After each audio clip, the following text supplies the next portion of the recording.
Yo, yana yo fe himana kwaba zeba yana Jumezi ya tobara ye siesie. Ya zeba wakwem ya tunzen the bitter truth. The bitter truth. No kwar win Jumezi. If today is the first time that you are watching the bitter truth on Ghana Bad News YouTube channel or the Ghana Bad News Facebook channel, we are humbly pleading with you to kindly subscribe to the YouTube channel. Click on the notification bell and let's get interactive. Most importantly for us, your views, suggestions, opinion is very, very important for us. So kindly drop them in the comment section. Send you that ozikana ehwe no kwami dwumedi wo Ghana Bad News YouTube channel ahobra semara yani sada yani sayem yani ntweregu ya tuta shre subscribe to YouTube channel and mi adoma na wodo do dem roba ya iwe juma and ya upload content biara video biara obobo nke menya kwanya ahwe bi na tete mo hia ne kasenye dey wa adwenkyere unsusui fa za yeri di hu komo ye chenyina adwen fo ho ohia ne papa ne da minti fa wa adwenkyere photo oye comment section ho fa manyen kaide former omampanyin Nana Dankwa Akufo-Addo no say Ghana fo mama yanye bohwe adzefo ne mom yanye timamofo nti kanokwarewin dwumedi hu ma yanye etimamofo ma yanye oye bohwe adzefo yenyim onchere da panin abasini na omampanyin John Dramani Mahama onyi mpanyimfo kodi dwuma wo United Nations offer oye nya nananom kanso a abrofo bafo no konkwasu ma wokohwe wonenyi mififi wone moje enne sayareka brechi mani mpuntu a wabema. The development that has occurred in Europe largely depends on the sweat and the blood of our forefathers who were unjustifiably taken over to Europe across the transatlantic ocean as slaves. Their strength, their blood, their sweat, their toil were used to build Europe. And as a result of that, His Excellency John Dramani Mahama, the President of the Republic of Ghana, led African leaders to impress on the United Nations to recognize the transatlantic slavery as grievous crime against humanity. Let us place on record that this fight did not start by His Excellency John Dramani Mahama. The struggle, the African struggle, was started by the former president Nana Dankwa Akufo-Addo. At the time that he was the president of the Republic of Ghana, when His Excellency John Dramani Mahama was voted to lead the country, he did not abandon the core. He did not abandon the fight. He took it over, he pursued it, and thankfully, gracefully, today, United Nations recognize the transatlantic slavery as grievous crime against humanity. To the admiration of the world and all over the world, they are hailing Africa. They are hailing His Excellency John Dramani Mahama. And thus, the minority leader, the incompetent, reckless minority leader, has kicked against the demand by African country, the demand being pushed by His Excellency John Dramani Mahama for the world to recognize, to pay reparation to the African continent. Now that they have recognized slavery as grievous crime against humanity, there is the need for those countries, the European countries that and the Caribbean countries that benefited from the sweat, the toil and the blood of our forefathers who were taken across, who were shipped across the transatlantic ocean and forcefully used to develop their continents. The minority leader has kicked against the demand being made by the African leaders for reparation. Let's listen to His Excellency John Dramani Mahama. On the international stage, Ghana continues to uphold principled positions on justice, reparations, and reforming global governance systems. Our recent initiative at the United Nations to recognize the transatlantic slave trade as a grave crime, as a gravest crime against humanity, demonstrates our commitment to historical justice and global accountability. Within our sub-region, Ghana remains dedicated to the principles of the Economic Community of West African States, regional integration, democratic governance, and peace and security. Ada His Excellency John Dramani Mahama odi bibi mane nyim wo ye nenene ama obiaro bona bado na ono messy in a minority leader, the incompetent, reckless minority leader Alexander Kwamena Afenyo-Markin on the floor of parliament, kicking against the demand for reparation for the continent of Africa. Now ono na yapede yakone yekete. People hailed His Excellency John Dramani Mahama. But I think that, look, Sebi, it is not everything that you need to speak about, that your voice must be heard. Let's listen to the incompetent, reckless minority leader. Somebody bets a vessel, a boat at Cape Coast, and you decide to go to the north, go to the Bono area, get to the Ashanti area, get into the Asin area, and you are chasing your own people, the strongest amongst them. Then after 100 years you say, I should be compensated. Who should compensate who? Mr. Speaker, with the greatest respect, I don't want us to create a certain impression that, you know, expressing an opposing view to this whole reparation thing makes you anti-African, or you are not thinking about the suffering. Who suffered? We maltreated our own. We maltreated our own and told the white man that he should also maltreat our own. So, Mr. Speaker, the story must be told and be put in its proper context. It is also a fact.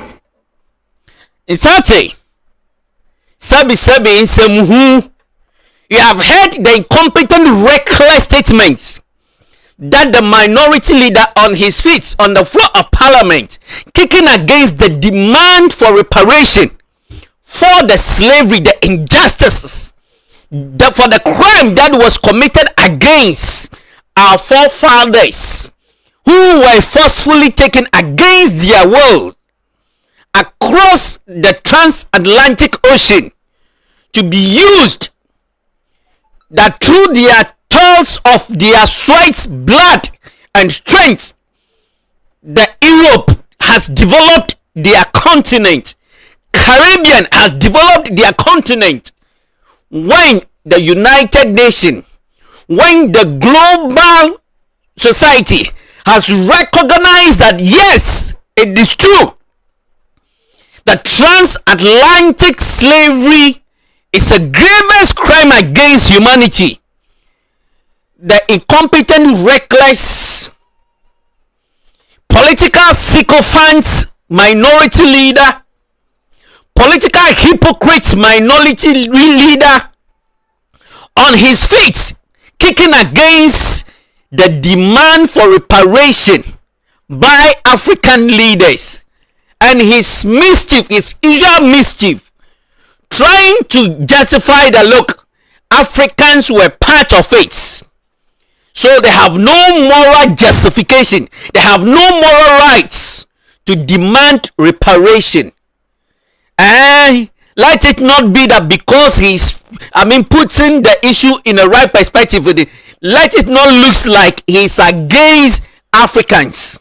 What do you think you were doing? Look, minority leader, incompetent, reckless, unintelligent political minority leader, political hypocrites, minority leader. You are not intelligent than those who were pushing for rates. You see, you ask yourself, what at all is his intention? It is not everything that your voice must be heard. Let truth be told. That's political hypocrisy. That political sycophancy. Minority leader, incompetent, reckless minority leader. Afenyo-Markin, it's not everything that your voice must be heard. Didn't you hear that sometimes silence is golden? Are you not aware? Didn't you know that? Don't you know that sometimes silence is golden? Just listen. You see, you ask yourself, just listen to this. We do not seek to shirk any responsibility for the problems we face that are of our own making. And it bears repeating that we are not craving for sympathy, and we do not want to be a scar on anybody's conscience. But we cannot, and the world should not pretend that the present-day economic and social conditions of Africa have nothing to do with the historical injustices that have fashioned the structures of the world. It is time to acknowledge openly that much of Europe and the United States have been built from the vast wealth harvested from the sweat, tears, blood, and horrors of the transatlantic slave trade and the centuries of colonial exploitation. Maybe we should also admit that it cannot be easy to build confident and prosperous societies from nations that for centuries have their natural resources looted and their peoples traded as commodities. For centuries, the world has been unwilling and unable to confront the realities of the consequences of the slave trade. But gradually, this is changing, and it is time to bring the subject of reparations firmly to the fore. Granted, the current generations are not the ones that engaged in the slave trade, but that grand inhuman enterprise was state-sponsored and deliberate, and its benefits are clearly interwoven with the present-day economic architecture of the nations that designed and executed it. Reparations must be paid for the slave trade. No amount of money will ever make up for the horrors, but it would make the point that evil was perpetrated, that millions of productive Africans were snatched from the embrace of our continent and put to work in the Americas and the Caribbean without compensation for their labor. If there are any hesitations in some minds about the paying of reparations, it is worth considering the fact that when slavery was abolished, the slave owners were compensated for the loss of the slaves because the human beings were labeled as property, deemed to be commodities. Surely, this is a matter that the world must confront and can no longer ignore. I'd say former President Nana Addo Akufo-Addo, Yerbisa, the incompetent, reckless, political unintelligent, political dishonest, political sycophants, Alexander Afenyo-Markin, a minority leader, a disgraceful minority leader. Let truth be told. It is not everything that your voice must be heard on. It's not everything. Silence is golden, they say sometimes. And as a competent leader, this is what you must know. You must know when to speak and when to be silent, to remain silent, to keep shut, to close your mouth, to shut up. Minority leader, did you hear Nana Addo Akufo-Addo? When he was leading the African continent, when he started this fight with African leaders, to the extent that the United Nations will recognize that transatlantic slavery was a grievous crime against humanity, against Africa, which deprived Africa of resources, the human resources, the potential that could have turned the continent around. At that time, Afenyo-Markin, where were you? Probably you might even be part of a delegation that followed the former president Nana Addo Akufo-Addo. It's in nature. Call United Nations. At that time, you had no sense.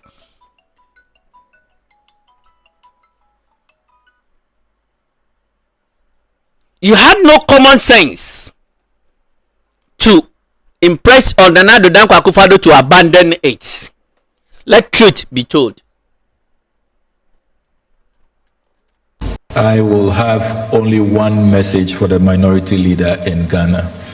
He should pay a friendly visit to the former president of Ghana, leader of his party, His Excellency Nana Addo Akufo-Addo, who has been a strong advocate for reparatory justice, leading member of his own party.